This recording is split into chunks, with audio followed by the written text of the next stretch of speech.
Hello বন্ধুরা, এই হলো আমাদের ইফতার।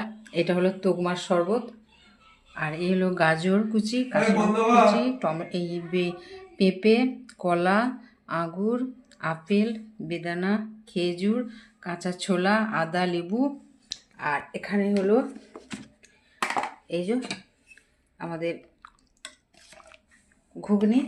এই ঘুগনিতে দেবো কাঁচা লঙ্কা কুচি, দিয়ে দিলাম লেবুর রস। এই হলো আমাদের আজ ঘুগনি। আর পেঁয়াজ এখন করিনি, মানে রোজা খোলার পর তারপর করব। তো বন্ধুরা, কেমন লাগলো আয়োজনটা?